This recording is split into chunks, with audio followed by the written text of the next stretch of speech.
Hello night आउलर्स।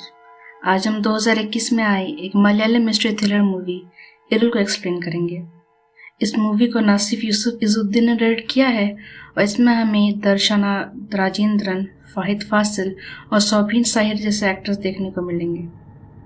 Movie की शुरुआत हमें एलेक्स को दिखाते हुए होती है, जो अपने पूरे सपने से उठता है। वो अपनी गर्लफ्रेंड अर्चना को कॉल लगाता है, पर अनफॉर्चुनेटली वो कॉल नहीं उठाती।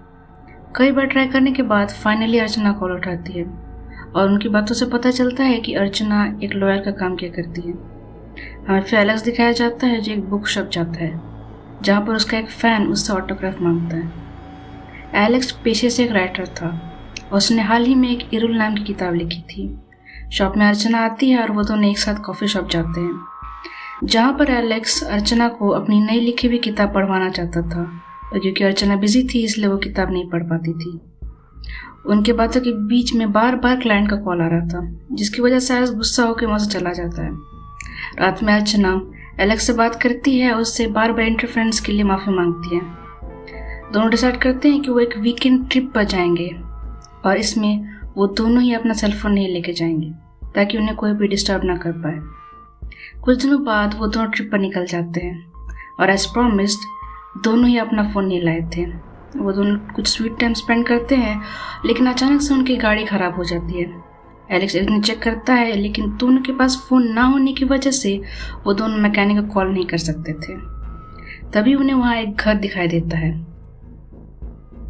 वो दोनों उस घर के पास जाते हैं और दरवाज़ा टकटकाते हैं, लेकिन अंदर से कोई भी जवाब नहीं आता। दोनों घर के आसपास भी देखते हैं और एलेक्स आखिरी बार फिर से दरवाज़ा टकटकाता है, लेकिन इस बार अचानक से एक आदमी दरवाज़ा खोलता है। इसका नाम ऊनी था। अर्चना उन्हीं से फ़ोन यूज़ करने को मांगती है, लेकिन उसके पास फ़ोन ही नहीं था।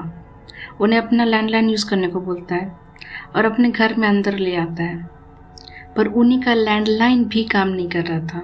क्योंकि अर्चना कुछ ज़्यादा ही भीग गई थी, तो ऊनी उसे कपड़े चेंज करने को बोल देता है और अपने एक रूम में भेज देता है। एलेक्स फिर लैंडलाइन ट्राई करता है, लेकिन इस बार भी कोई रिसेप्शन नहीं आ रहा था। मीनवाइल अर्चना उस रूम जाती है और उस कबर्ड से अपने लिए एक रेड ड्रेस चूज करती है और उसे पहन के वो नीचे आती है। अर्चना उन्हीं से उस ड्रेस के ओनर के बारे में पूछती है, जिस पर वो बताता है कि वो ड्रेस उसकी माँ की थी, जिसकी कुछ सालों पहले मौत हो चुकी थी।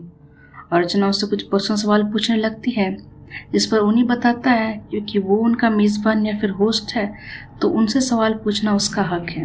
वो अर्चना से उसका ऑक्यूपेशन के बारे में पूछता है, इस पर अर्चना बताती है कि वो एक लॉयर है, और फिर एलेक्स से भी सेम सवाल पूछता है, जिस पर वो बताता है कि वो एक राइटर है और उसने रिसेंटली ही इरुल नाम की एक क्राइम थ्रिलर लिखी है। सरप्राइजिंगली उन्हीं ने वो किताब पढ़ी थी, जिस पर एलेक्स उससे उस बुक की रिव्यू मांगता है।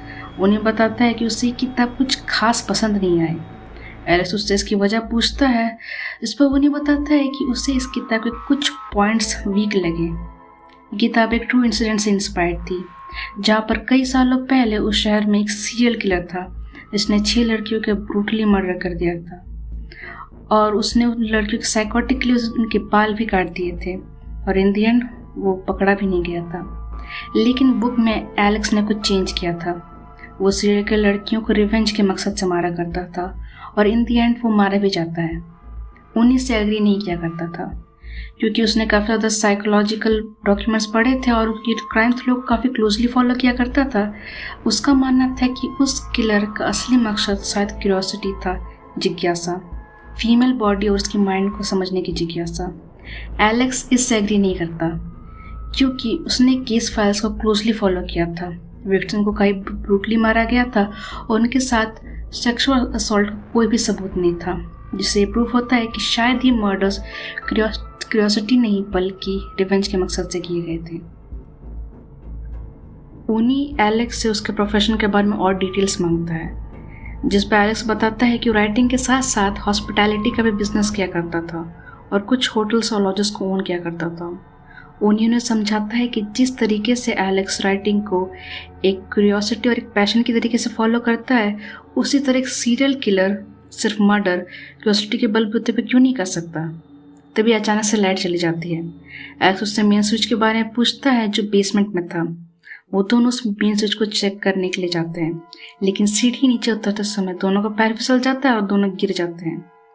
और उस बेसमेंट में एक लड़की की लाश लटक रही थी।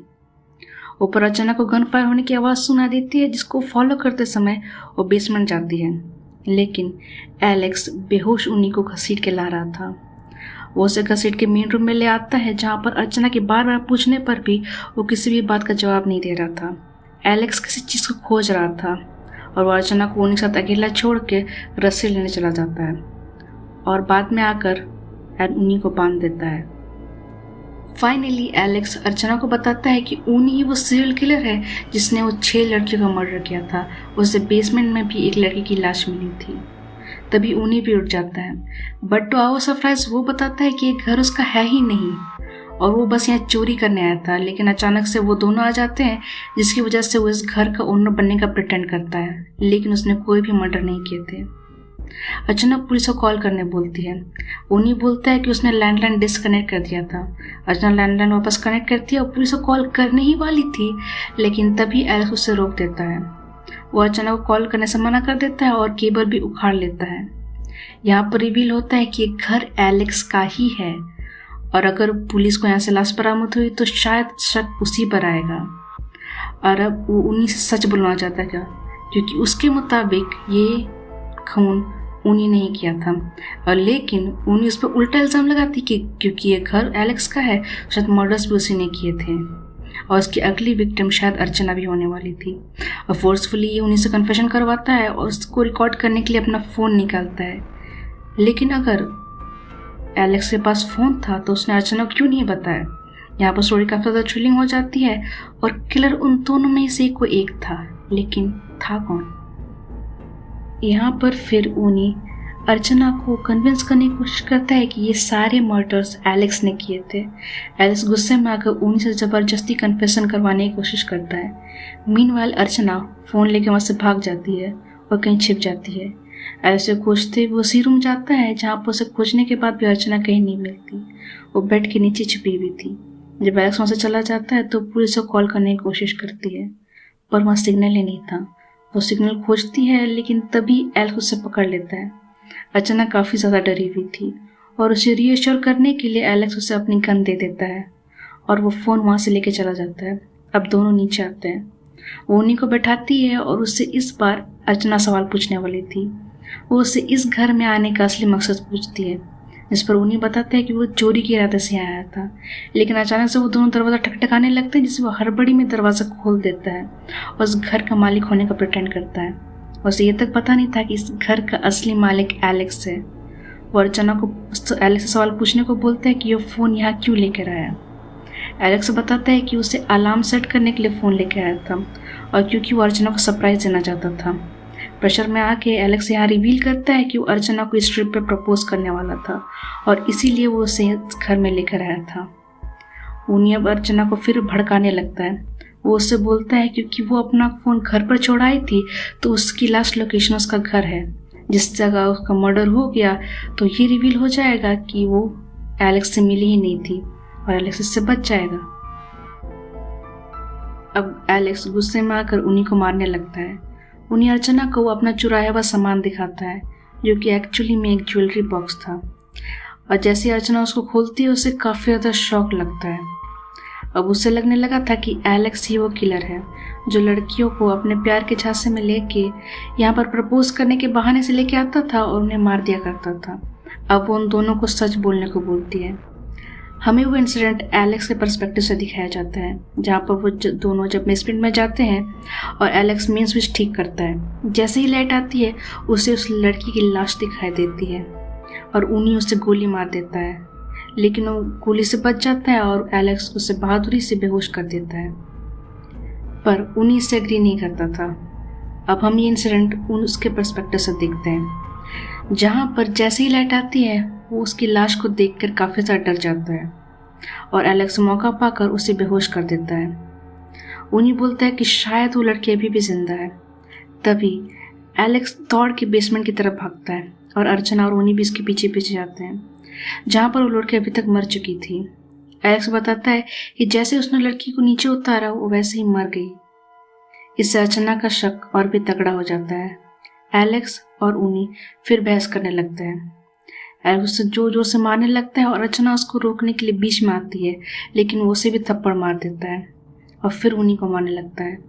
अर्चना ऊपर जाती है और एलेक्स की गन लेकर आती है, उसी पे तान देती है। एलेक्स अर्चना से गन छीन लेता है और उन दोनों को गन पॉइंट पे ले लेता है। वो अब एक गड्ढा खोदने लगता है ताकि वो उस लाश को दफना पाए, लेकिन अर्चना वहाँ से फिर भाग जाती है और इस बार वो पुलिस को सक्सेसफुली कॉल कर देती है। एलेक्स अर्चना को कन्विंस करने की कोशिश करता है कि वो किलर नहीं है, पर क्योंकि अर्चना काफ़ी ज़्यादा डरी हुई थी तो वो उसे गोली मार देती है। और फिर भी एलेक्स उस घायल हालत में भी वो उसे वहाँ से भागने को बोलता है। यहाँ पर अब ऊनी आता है जो एलेक्स को गोली मार देता है और यहाँ रिवील होता है कि ऊनी ही वो असल में सीरियल किलर है जिसने उन सब का मर्डर किया था, लेकिन अब तक काफ़ी ज़्यादा देर हो चुकी थी।